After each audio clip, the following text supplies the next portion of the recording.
Live షోకి స్వాగతం. ముందుగా అతిథుల పరిచయం. శ్రీ పురుషోత్తం రెడ్డి గారు, ప్రముఖ విశ్లేషకులు, రాయలసీమ మేధావుల ఫోరం కన్వీనర్. శ్రీ కొండా రాజీవ్ గారు, వైఎస్ఆర్ కాంగ్రెస్ పార్టీ అధికార ప్రతినిధి, అలాగే జిల్లా గ్రంథాలయ సంస్థ మాజీ చైర్మన్. బొలిశెట్టి శ్రీనివాస్ గారు నిజాయితీతో చెప్పినట్లు భావించాలా, లేక ఎమ్మెల్యేలు, ప్రత్యేకించి ఈ మధ్యకాలంలో కూటమి ఎమ్మెల్యేల మీద వస్తున్న విమర్శల నేపథ్యంలో వాటిని అవినీతి ఏ రకంగా ఉందన్న దానికి చూడాలా, అసలు ఇటువంటివి మరి కేసులు అవుతాయా అవ్వవా, ఈ పరిస్థితి మీద ముందుగా శ్రీ పురుషోత్తం రెడ్డి గారి ఇది ఒక సంచలనమైన విషయం. బహుశా మనం ఎప్పుడూ వినుండం. ఆయన నిజాయితీగా చెప్పినట్టు అనుకోవాలా, లేక దాన్ని అవినీతి కేసు కింద చూడాలా, ఎట్లా మీ అభిప్రాయం ఏంటి? కొమ్మిన గారు, అందరికీ నమస్కారం. అంటే వారు రెండు అంశాలు ఉన్నాయి ఇక్కడ. ఒకటి, ఇట్లాంటి సందేశం ఇచ్చి సమాజానికి ఏం చెప్పదలుచుకున్నాం అంటే, మేము తీసుకుంటున్నాము, ఎందుకు తీసుకుంటున్నాం, మళ్ళీ ప్రజల కోసం ఖర్చు పెడుతున్నాం. పురుషోత్తం రెడ్డి గారు వినపడుతోందా? వినపడుతుందా మీకు? హలో పురుషోత్తం రెడ్డి గారు, హలో హలో కొమ్మిన గారు, బేసిక్ గా వారు వీడియోకి సంబంధించి చూసినప్పుడు ఒక ఎమ్మెల్యే కానీ, ఎంపీ కానీ, ప్రజాప్రతినిధి కానీ, ఒక ఉన్నత స్థానంలో ఉన్న వ్యక్తులు సమాజానికి మంచి సందేశం ఇవ్వాలి. ఆ మంచి సందేశం ఇవ్వం కాకుండా ఒక బ్యాడ్ ప్రాక్టీస్ని గుడ్ ప్రాక్టీస్గా చెప్పడానికి ట్రై చేస్తున్నాడు. అంటే నేను తీసుకుంటున్నాను కానీ దాన్ని మళ్ళీ తిరిగి ప్రజలకే వెచ్చిస్తున్నాను చెప్పడం ద్వారా ఏం అందరికీ అది ఆరోగ్యం, అధికారులు కూడా చేయొచ్చు కదా. అప్పుడు మేము కూడా తీసుకుంటున్నాం, ఏదో గుడికో, దానానికో, ధర్మానికో చేసుకుంటున్నానని చెప్పచ్చు. కాబట్టి ఇప్పుడు అందరూ దీన్ని ప్రాక్టీస్గా మార్చుకుంటే ఏమవుతుంది? అయితే నేను అనుకుంటుంది కొమ్మినేని గారు, రాష్ట్రం అంతా వాళ్ళ పత్రికలో, మన సాక్షి గురించి పక్కన పెట్టేద్దాం, వాళ్ళకు అనుకూలమైన పత్రికల్లోనే పుంఖానుగా జిల్లా నుంచి రాష్ట్ర పేజీల వరకు అధికారంలో ఉన్న ఎమ్మెల్యేల పట్ల తీవ్రమైన వ్యతిరేకత, కరప్షన్ ఛార్జెస్ చేస్తున్నారు, పేర్లు పెట్టి పరోక్షంగా రాస్తున్నారు. ఎలాగా అది ప్రజల్లోకి వెళ్ళిపోయింది. ఎందుకు తీసుకుంటున్నాం అంటే మీకోసమే తీసుకుంటున్నాం, ఎట్లా ఇస్తారు కానీ మీకోసమే తీసుకుంటున్నాం కవర్ చేసుకోవడం కోసం. అందుకే సమాజానికి తెలిసిపోయింది అధికారంలో ఉండేవాళ్ళు ఇచ్చలుగా తీసుకుంటున్నారని. కాబట్టి ఎట్లా తెలిసిపోయింది కాబట్టి కొత్తగా పోయింది ఏముంది, ఎందుకు తీసుకుంటున్నాం అంటే ఆ స్టేడియం కట్టడానికి వాటి కోసం చేస్తున్నారు. నేనేమంటానంటే, ఆ డబ్బులే ప్రభుత్వంతోనే కట్టించేస్తుంది, మీరు తీసుకుని ఎందుకు కట్టించేది? ఈ కరప్షన్స్ ఆపేస్తే ఆ డబ్బులతో ప్రభుత్వమే చేస్తుంది కదా, మళ్ళీ మీరు ఎందుకు చేసేది? మీరు తీసుకోవడం ఎందుకు, మళ్ళీ కట్టడం ఎందుకు? కాబట్టి ఇది పూర్తిగా అనైతికమైంది. నిజంగా వ్యవస్థలు అన్ని పాజిటివ్ కోణంలో ఆలోచిస్తే అసలు సుమోటోగా తీసుకోవాల్సిన కేసు ఇది అవుతుంది. రైట్, ఇంట్రెస్టింగ్ వ్యాఖ్య చేశారు. మన రాజీవ్ మీరు మీ అభిప్రాయం ఏంటి సార్? ఒకటేంటంటే, జనసేన పార్టీ నాయకులు ఆ విధంగా మాట్లాడటమే నాకేం ఆశ్చర్యం కలిగించలేదు. ఎందుకంటే వాళ్ళ అవినీతి అధికారికంగానే చేస్తున్నారు ఈ కూటమి ప్రభుత్వం అని మేము మొదటి నుండి అదే చెప్తున్నాం. ఈ రోజు మేము చెప్పినటువంటి మాటలకు వాళ్ళు నిజం అనే ఒక స్టాంప్ వేశారు. అయితే ఇది మాలాంటి యువకులకు, అంటే రాజకీయాల్లో ఉండి భవిష్యత్తులో శాసనసభ్యులుగానో, పార్లమెంట్ సభ్యులుగానో వెళ్ళాలనే లక్ష్యం పెట్టుకుని పనిచేసే మాలాంటి విద్యావంతులైనటువంటి యువకులకి వీళ్ళు ఇచ్చే రెండు మార్గదర్శకాలు ఏంటి యాజ్ ఎ సీనియర్స్ గా అని అడిగితే, లంచాలు తీసుకోమని చెప్పి భవిష్యత్ రాజకీయ నాయకులను అడుగుతున్నారా, లేదా ప్రోత్సహిస్తున్నారా, లేదా మేము తీసుకున్నాం రేపు మీరు తీసుకోండి అని చెప్తున్నారా? What is this non sense? ప్రజాస్వామ్యంలో ఇటువంటి మాటలు అనేటువంటివి అసలు మాట్లాడకూడదు. లంచం తీసుకోవడమే కాదు, లంచం ఇవ్వడమే కాదు, తీసుకోవడం కూడా నేరం అనేటువంటిదే రాజ్యాంగం చెప్తుంది. అటువంటి పరిస్థితిలో అసలు శాసనసభ సభ్యుడు అంటే ఎవరు?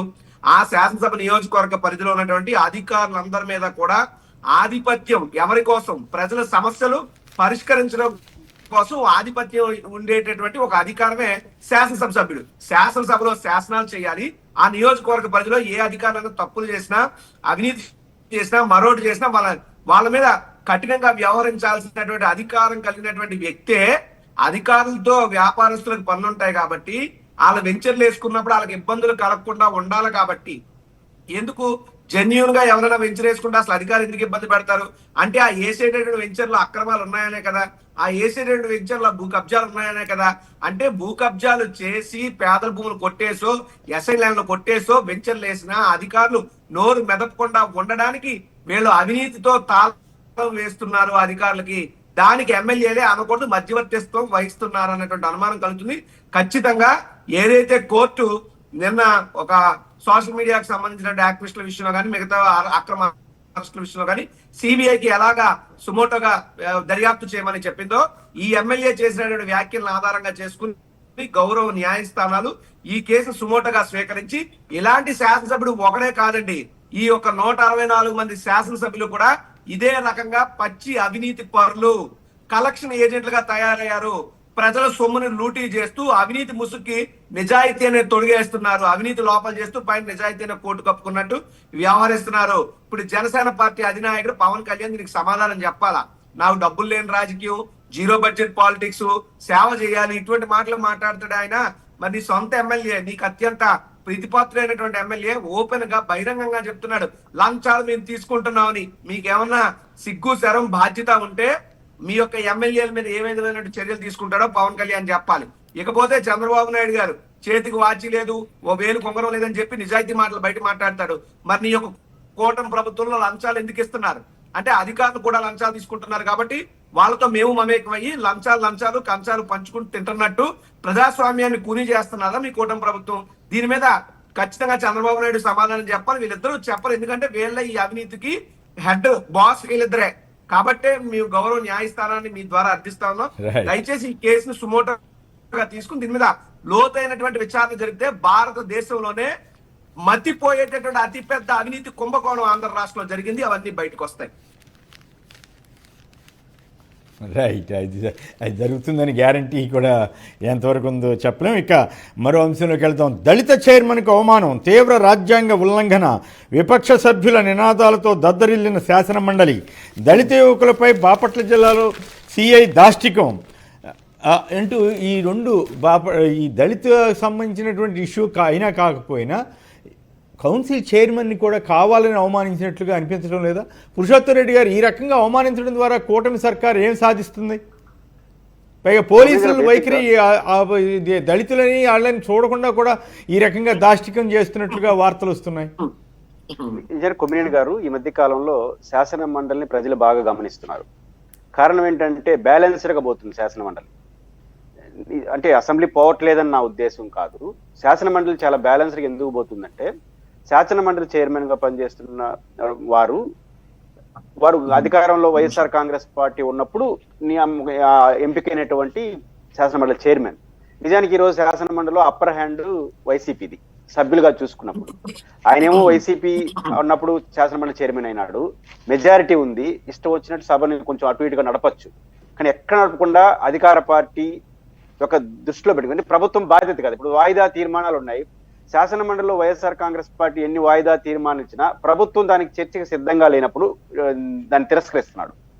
ఆయన అనుకుంటే అవునండి ఇది ఎమర్జెన్సీ, నేను అలౌ చేస్తున్నాను, సమాధానం చెప్పచ్చు, ఇరుకాడ పెట్టచ్చు. ఇరుకుని పెట్టే ప్రయత్నం చేయట్లేదు. ఎందుకు? అది నా బాధ్యత కాదు. ఇరుకుని పెట్టడం లేదా సమాధానం చెప్పడం అధికార ప్రతిపక్షాల బాధ్యత. యాజ్ ఏ అంపైర్ గా ఉన్న వ్యక్తి నేను బ్యాలెన్స్డ్గా అంత హుందాగా సభ నడుస్తుంది కాబట్టి చాలా కీలకమైన అంశాలన్నీ శాసన మండలి నుంచి వస్తున్నాయి. ఇప్పుడు ఇక్కడ అధికార ప్రతిపక్షం పోవట్లేదు ఎక్కడికి, ఆ శాసనసభకు, కానీ ఏకపక్షంగా జరుగుతుందనే భావన ప్రజలకు వచ్చింది ప్రతిపక్షం పోకపోవడం వల్ల. ఇక్కడ అధికార పార్టీ ప్రతిపక్షం సమానంగా ఉండడం, చైర్మన్ గారు కూడా చాలా జాగ్రత్తగా మంత్రులు చేసిన ప్రతిపక్షం చేసిన హుందాగా బిహేవ్ చేయడం వల్ల దీనివల్ల ప్రజలకి మేలు జరుగుతుంది, ప్రజాస్వామ్యం. అయితే అధికార పార్టీ కొంచెం ఇబ్బంది పడతాం. ఇబ్బంది అంటే సమాధానం చెప్పుకోవాలి కదా. సమాధానాలు చెప్పుకోవాల్సిన ఇబ్బంది పడినప్పుడు దీనికి అంత కారకులు ఎవరు? చైర్మన్ గారు బ్యాలెన్స్డ్ గా ఉండడం వల్ల ఇట్లాంటి ఇబ్బంది జరుగుతుందనే భావన వాళ్ళకి వచ్చినట్టున్నారు. అందువల్ల మీరు చూడండి అప్పుడప్పుడు కామెంట్లు, మీరు కంట్రోల్ చేయండి, మీరు కంట్రోల్ చేయకపోతే ఎట్లా, వాళ్ళ తరపున మీరు ఒకరితా పుచ్చుకుంటున్నారని మాట్లాడేస్తున్నారు. అట్లా ఆరోపించచ్చా మంత్రులుగా ఉన్నవాళ్ళు? అంటే మీకు కొన్ని క్వశ్చన్స్ చేసినప్పుడు దానికి సమాధానం చెప్పకుండా ఒక సందర్భంలో సమాధానం సరిగ్గా రానప్పుడు కొమ్మినేని గారు బేసిక్ గా శాసన మండలి చైర్మన్ కానీ స్పీకర్ కానీ ఆదేశించి క్వశ్చన్స్ ఆన్సర్ చేయబెట్టారు. అది బాధ్యత అయింది. మీకు గుర్తుంటే ఈ మెడికల్ కాలేజ్ ఇష్టపోయిన మంత్రి గారికి 33 ఏళ్ళు లీజు, ఆ తర్వాత ఏమవుతుంది అనే ప్రశ్న శాసన మండలిలో గందరగోళం చేసినప్పుడు చైర్మన్ గారు చాలా సూటిగా అడిగిన ప్రశ్న 33 ఏళ్ళ తర్వాత ఏమవుతుంది అని అడుగుతారు. సభ చెప్పడం అంటున్నాడు. 33 ఏళ్ళ తర్వాత మరో 33 ఏళ్ళు ఇస్తారా, అయితే 33 ఏళ్ళకి పరిమితం అవుతారా? క్వశ్చన్ అది న్యాయమైన క్వశ్చన్ కదా. గందరగోళం జరగకుండా ఉండాలంటే నేను సూటిగా సమాధానం చెప్తే ఆ క్వశ్చన్ అడిగి అయిపోతుంది. అందువల్ల గట్టిగా పట్టుకుంటే మంత్రి గారికి కోపం వస్తుంది. మీరు అట్లా మీరు వాళ్ళ వైపు మాట్లాడేస్తున్నారు అన్నట్టు మాట్లాడేస్తున్నారు. కాదండి ఇది ఆన్సర్ కాబట్టి అప్పుడు ఆన్సర్ చెప్పినాడు. ఇది కొంచెం వాళ్ళు ఇబ్బందిగా ఉంది. అంటే మనకు శాసన మండలి అయినా శాసనసభ అయినా ప్రజాప్రతినిధులు ఉన్న సభల్లో ప్రజలకి హేతుబద్ధమైన సమాధానం కోరుకుంటారు. ఒకవేళ గందరగోళం జరిగినప్పుడు అధికార ప్రతిపక్షాల మధ్య ఒక క్వశ్చన్ గందరగోళం దారి చేసినప్పుడు రాజకీయాలు అయినప్పుడు దాన్ని క్లించ్ అవుట్ చేసుకొని ఇంకొక సబ్జెక్ట్కి పోవాలంటే క్వశ్చన్ అడుగుతారు శాసన మండలి చైర్మన్, క్లియర్ అయిపోతుందని. ఆ క్లియరెన్స్ మీరు ఏం చేసుకుంటారో మీ ఇష్టం. ఆయన ఫేర్ గా బాధ్యత. ఆ రకంగా ఆయన వ్యవహరిస్తున్నాడు. శాసనమండలి హుందాగా జరుగుతుంది. బహుశా హుందాగా జరిగితే అన్ని విషయాలు బయటకు వస్తాయని ఇరిటేషన్స్ తో వాళ్ళు అలా మాట్లాడి దానికి తొణికే వ్యక్తి అయితే చైర్మన్ కాదు. చాలా హుందాగా ఆయన పని ఆయన చేసుకోబోతాడు. ఆయన ఒక రాజకీయ వైపు కూడా నిలబడకుండా ఉండడం అనేది మంచిది. దాన్ని అధికార పార్టీ చెప్పుకోకపోతే మీకు మంచి అవకాశం కదా, శాసనసభకు రండి, మీరు క్వశ్చన్ చేయండి, మాకు ఆన్సర్ చేసే అవకాశం వస్తుందని మాట్లాడుతున్నారు కదా. ఇప్పుడు ఆ అవకాశాన్ని శాసన మండలిలో బ్రహ్మాండంగా ఉపయోగించుకోండి, ప్రతి ప్రశ్నకి సమాధానం చెప్పండి. అట్లా ఇక్కడ పాయింట్ ఏంటంటే కాదు పురుషోత్తం రెడ్డి గారు, అలా బ్యాలెన్స్గా వెళ్ళే కౌన్సిల్ చైర్మన్ని కనీసం దాని మీద శంకుస్థాపన రాయి మీద పేరు వేయకపోవటం, ఎవరుంటే వాళ్ళ పేరు వేయటం ధర్మం కదా. ఎంత తన పార్టీ వాడు కాదనుకున్నా కూడా ఆయన కౌన్సిల్ చైర్మన్ కదా. కౌన్సిల్ చైర్మనే కాదు, ఆయన శాసన మండలి సభ్యుడు. బేసిక్ గా ఆ నియోజకవర్గానికి సంబంధించిన శాసన మండలి సభ్యుడిగా మీకు గుర్తుంది కదా, ఎమ్మెల్యే కన్నా ఎమ్మెల్సీ ప్రోటోకాల్ రీత్యా ఎక్కువ, రాజ్యసభ సభ్యుడు లోక్సభ సభ్యుడు కన్నా ఎక్కువ పెద్దల సభగా చూస్తాం. కాబట్టి మనకి లోకల్ ఎమ్మెల్యే కన్నా లోకల్ ఎమ్మెల్సీ ఉంటే ఫస్ట్ పేరు ఆయన వేయాలి. శాసన మండలి చైర్మన్ అంటే ఇంకా ఫస్ట్, ఇంకా రాష్ట్రంలో గవర్నరు, శాసన మండలి చైర్మన్, అసెంబ్లీ స్పీకర్, తర్వాత ముఖ్యమంత్రి ఇటు వస్తారు ప్రోటోకాల్ ప్రకారం. కాబట్టి శాసన మండలి చైర్మన్ పెద్దల సభకి హయ్యర్ ప్రోటోకాల్ పాటించట్లేదంటే, ఇంకా శాసన మండలి చైర్మన్ పాటించట్లేదంటే మిగతా వాళ్ళ పరిస్థితిని ఊహించుకోండి. రెండోది, కొమ్మినేని గారు శాసన మండలి చైర్మన్ పాటించకపోతే ఆయన అధికారాన్ని ఉపయోగించుకొని ఆ కలెక్టర్ ని నేరుగా హౌస్ ఇచ్చి శిక్షించవచ్చు, పనిష్మెంట్ చేయొచ్చు. ఆ అధికారం కూడా ఆయనకు ఉంది. కానీ ఇంత విశేష అధికారులుగా నేను చాలాసార్లు ఉపయోగించుకోవట్లా. ఎందుకు ఉపయోగించుకోవట్లేదంటే తెగేదాకా లాగకూడదు. ఆయన ఒక సందర్భంలో శాసన మండలిని చెప్పాడు, నా విషయంలో ఇట్లా చేశారో చూసి మేము పరిశీలిస్తాం, పరిశీలించేది యాక్షన్ తీసుకుంటాం అని చెప్పాలి. ఆయన పట్టుబట్ల. అది నిజానికి ఆయనకు అధికారం ఉంది. నిజానికి కలెక్టర్ పార్టీకి నేరుగా హౌస్కి పిలిపించుకొని మందలించవచ్చు, యాక్షన్ తీసుకోవచ్చు, ప్రభుత్వానికి యాక్షన్ తీసుకొని సిఫార్సు కూడా చేయొచ్చు. బట్ ఆయన ఏమైతే అట్లా చేయట్లేదు, హుందాగా ఉంటున్నాడు. ఆ హుందాగా ఉన్న దాన్ని సానుకూలం తీసుకోకపోతే అది ప్రభుత్వానికి అంత మంచిది కాదు. రైట్, ఓకే రాజు, మీరేమంటారు? ఈ కౌన్సిల్ చైర్మన్ గారికి ఈ రకంగా అవమానం జరగటం, దళితుల హక్కుల రాజ్యాంగ ఉల్లంఘనని ఇట్లా వార్తలు వచ్చాయి. అలాగే దళిత యువకులపై పోలీస్ ఆఫీసర్లు చేస్తున్న దౌర్జన్యం అనండి, దాష్టికం అనండి, దీని మీద కూడా మీ కామెంట్ ఏంటి? ఉన్నటువంటి మోషన్ రాజు గారు ఎవరైతే ఉన్నారో, యాజ్ అ మండలి చైర్మన్ గా లేదా యాజ్ అ లెజిస్లేటర్ గా ఏ వ్యక్తి అయినా కానివ్వండి, let it be any one of us, అయితే ప్రతి ఒక్క సభ్యుడికి, అది శాసనసభ సభ్యుడైనా, లోక్సభ సభ్యుడా, రాజ్యసభ సభ్యుడా, మండల సభ్యుడా, వాళ్ళందరికీ కూడా ప్రాథమికంగా రాజ్యాంగం కల్పించేటటువంటి గౌరవం, మర్యాద, ప్రోటోకాల్ ఉంటది. ప్రభుత్వ కార్యక్రమాలకు ఆహ్వానించాలి, ప్రభుత్వ శిలాఫలకాలు వేసేటప్పుడు ప్రోటోకాల్ పద్ధతిలో వాళ్ళ పేర్లు వేయాలి. ఇవన్నీ కూడా రాజ్యాంగం కల్పించినటువంటి హక్కులు, గౌరవాలు. సో వీటిని కూడా అమలు చేయట్లేదంటే మేము మొదటి నుండి ఏదైతే చెప్తున్నాం, ఈ రాష్ట్రంలో బాబాసాహెబ్ అంబేద్కర్ గారు రచించినటువంటి రాజ్యాంగం అమలు అవ్వట్లేదు, రెడ్ బుక్ రాజ్యాంగం అమలు అవుతుందని మేము చెప్తున్నా ఏదైతే ఉందో అది వాస్తవం. నిజంగా భారత రాజ్యాంగం అమలు అయితే శాసనమండలి చైర్మన్ గారికి దక్కాల్సినటువంటి గౌరవ మర్యాదలు, ప్రోటోకాల్, ఆహ్వానాలు, శిలాఫలక పేర్లు అన్ని జరగాలి. కానీ ఇక్కడ రెడ్ బుక్ రాజ్యాంగం అమలు అవుతుంది కాబట్టి అవి ఏమీ ఉండవు. This is the beauty of red book democracy. ఇక్కడ ఇంకో విషయం, యాజ్ ఎ మండలి చైర్మన్ గా ఆయన స్థానంలో కూర్చుని నేను కొన్ని మాటలు చెప్పాలంటే ఎంబారసింగ్ గా ఉంది నాకు. కనీసం దుర్గగుడి ఈవో కానీ సంబంధిత అధికారులు కానీ 20 సార్లు ఒక శాసన మండలి చైర్మన్ ఫోన్ చేసినా ఎత్తలేదంటే ఆ అధికారులకు ఎంత కండకావం. ఆ అధికారులకి ఈ యొక్క అధికార పార్టీ ఇచ్చినటువంటి బ్యాక్ సైడ్ ఉత్తర్వులు దానికి కారణం కాదా? అంటే మండలి సభ్యులైనా, చైర్మన్ అయినా ఎవరిని కూడా మీరు గౌరవించాల్సిన పని లేదు. ప్రతి ఒక్కరిని మీరు హ్యూమిలేట్ చేయండి, మీరు అవమానించండి, వాళ్ళని ఇబ్బందికి గురి చేయండి అనేటువంటి యొక్క ఆదేశాలు అధికార పార్టీ నుంచి ఆ యంత్రాంగానికి ఉండకపోతే ఈ ఒక్కొక్క అధికారికి ఎంత ధైర్యం అండి? ఎస్, ఇందాక ఎన్నిస్ట్ గారు చెప్పినట్టు, పురుషోత్తం రెడ్డి గారు చెప్పింది వాస్తవం. గతంలో లోక్సభలో కూడా అనేక సందర్భాల్లో కోర్టు కన్నా మీ సూపర్ అంటే కోర్టు కానీ లేదు అంటే సభ కానీ ఎవరు అతీత అధికారులు వారికి ఉంటాయి. ఎవరు ఒకరి మీద ఒకరు పెత్తనం చేయడానికి ఉండదు. వీళ్ళు తీసుకోబోయే నిర్ణయాలను ముందే ఆపేటువంటి హక్కు కోర్టులకు ఉండవు. వీళ్ళు కోర్టులో ఇచ్చినటువంటి దాన్ని కాలనే హక్కు సభకు ఉండదు. అటువంటి పరిస్థితిలో ఓసారి రెండు కూడా ఇబ్బంది పడితే దానికి సంబంధించి అప్పట్లో లోక్సభ స్పీకర్ గారు కూడా ఇప్పుడు ఇందాక పురుషోత్తం రెడ్డి గారు చెప్పినట్టు వాళ్ళని లోక్సభకు పిలిపించి కూడా గట్టిగా మాట్లాడిన సందర్భాలు. ఇంత అతీతమైనటువంటి అన్లిమిటెడ్ పవర్స్ ఉన్నటువంటి వ్యక్తికే ఎంత అవమానిస్తుంటే ఇంకా సామాన్యుల పరిస్థితి ఏంటో మీరు ఆలోచించండి అని చెప్పి నేను కోరుతా ఉన్నా. రెండవది, మీరు అన్నట్టు దళిత యువకులపై దాష్టికాలు 100% నిజం. ఈ యొక్క రఘురామకృష్ణరాజు గారు ఎవరైతే డిప్యూటీ స్పీకర్ గా ఇప్పుడు ఉన్నారో ఆయన అప్పుడు మా ప్రభుత్వంలో కొట్టలేదు, తిట్టలేదు, ఆయన ఏం హింస పెట్టలేదు, ఇబ్బంది లేదు. కానీ లేనటువంటి ఒక డ్రామాని క్రియేట్ చేసి అమ్మో నా కాళ్ళు ఎలాగైపోయి, అమ్మో నా కాళ్ళు ఎలాగైపోయి అని చెప్పి దొంగ ఏడుపులు ఏదైతే ఆయన ఏడ్చాడో, అంటే రాజులకైతే ఒక న్యాయం, దళితులకైతే ఒక న్యాయమా? నిజంగా ఈ రోజు దళితుల మీద జరుగుతున్నటువంటి దాడులు ఎంత దుర్మార్గంగా ఉన్నాయి. ఒక అంబేద్కర్ గారి విగ్రహం పెట్టుకున్నా కూడా దాన్ని సహించలేక వారి మీద తప్పుడు కేసులు పెట్టి పాదాలు పగిలిపోయేలా లాఠీలతో కొడుతూ తెల్ల కాగితాల మీద ఎవరిచ్చాడండి పోలీస్ వ్యవస్థ తెల్ల కాగితాల మీద సంతకం పెట్టించుకునేటటువంటి అధికారం? అంటే మీ ఇష్టానికి అధికార దుర్వినియోగం పోలీస్ వ్యవస్థ చేస్తుంది. ఈ రోజు ఏదైతే సిబిఐకి కేసు అప్పగించారో అది ఆంధ్రప్రదేశ్ రాష్ట్ర పోలీస్ శాఖకి మాయన మచ్చ. అంటే ఎన్నిసార్లు చెప్పినా బుద్ధి రాకుండా రాజ్యాంగం కానీ సుప్రీంకోర్టు ఆదేశాలు కానీ అరెస్టుల సైన్లో యూనిఫామ్ ఉండాలని కానీ ఏ విధంగా అరెస్ట్ చేయాలనేటువంటి గైడ్ లైన్స్ ని, ఏ ఒక్క కేసుకి ఏ సెక్షన్ పెట్టాలనే గైడ్ లైన్స్ ని అనేక పర్యాయాలు ఇచ్చి హైకోర్టు నోరు అలిసిపోయి మీరు మారట్లేదని చెప్పి ఈ రోజు మొట్టికాయలు కానీ లెంపకాయలు వేసినంత పని చేసి సిబిఐ కేసులు అప్పగిస్తుందంటే ఇంత దుర్మార్గం నడుస్తుంది. దళితుల మీద విపరీతమైనటువంటి దాడులు పెరుగుతున్నాయి, క్రైమ్ రేట్ పెరుగుతుంది, మహిళల పట్ల దారుణం పెరుగుతున్నాయి, లా అండ్ ఆర్డర్ తప్పింది.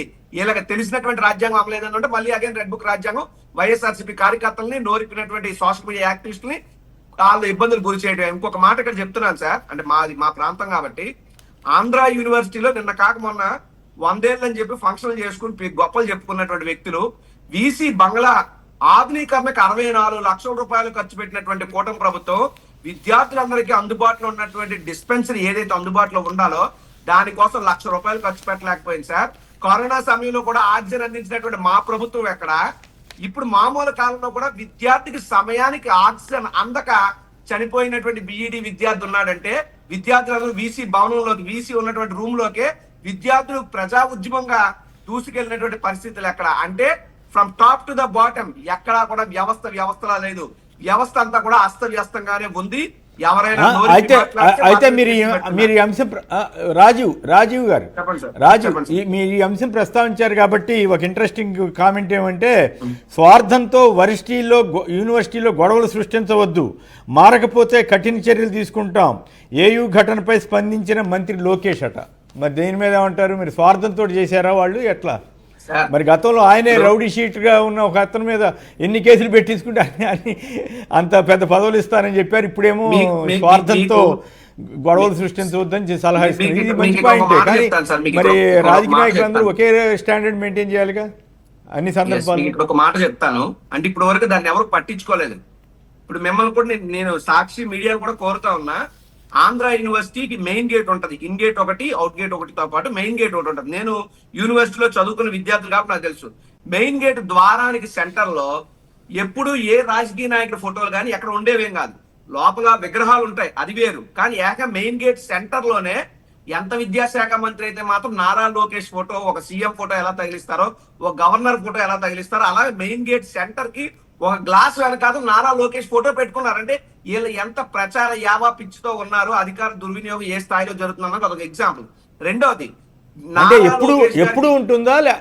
ఎప్పుడు ఉంటుందా ఫోటో? లేక ఎప్పుడు లేదు సార్. నేను చెప్తున్నాను కదా sir, I'm student of Andhra university.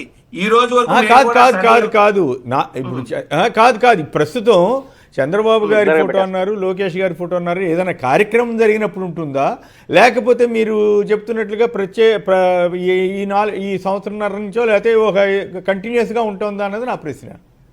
వీళ్ళ అధికారంలోకి వచ్చిన దగ్గర నుండి, అంటే మెయిన్ గేట్ ద్వారం ఉంటది, ఇటు ఒక ఆర్చ్ లాగా ఉంటది, ఆర్చ్ సెంటర్ లో ఉంటే పిల్లర్ దగ్గర ఒక గ్లాస్ రేక్ ఉంటది, అంటే గ్లాస్ లోపలిది బయటికి కనిపించేలాగా ఉంటది. అక్కడ జాగ్రత్తగా ఏం చేశారంటే నారా లోకేష్ బాబు ఫ్లెక్సీ ఒకటి తీసుకొచ్చి కరెక్ట్ గా ఆయన ముఖం పబ్లిక్ కనబడేలాగా గ్లాస్ ఫ్రేమ్ లోంచి లోపల నుంచి బయటికి సెట్ చేసి అలా వదిలేశారు. ఇన్ని రోజుల వరకు కూడా అధికార యంత్రాంగం ఏ కళ్ళు కనపడలేదు. అక్కడ ఫ్లెక్సీ ఉండే ప్లేస్ అది కాదు, అది ఎంట్రన్స్ ద్వారం. అక్కడ ఇంతకు ముందు కూడా ఎవరి ఫోటోలు ఉండలేనటువంటి పరిస్థితి. రేపేముంది, ఈ రోజు ఎలా పెట్టారు, రేపు మేము వచ్చి పెడతాం, ఎల్లు ఇంకోలు వచ్చి పెడితే అది వ్యవస్థ నడిపే తీరా. అది నారా లోకేష్ చేతిలో ఉన్నటువంటి విద్యా వ్యవస్థ అట్టర్ ఫెయిల్ అయింది.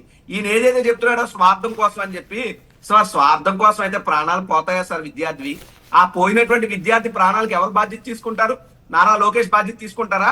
ఆ అంబులెన్స్ డ్రైవర్ పిలవండి, ఆ యొక్క డిస్పెన్సరీకి వెళ్ళి చెక్ చేయండి.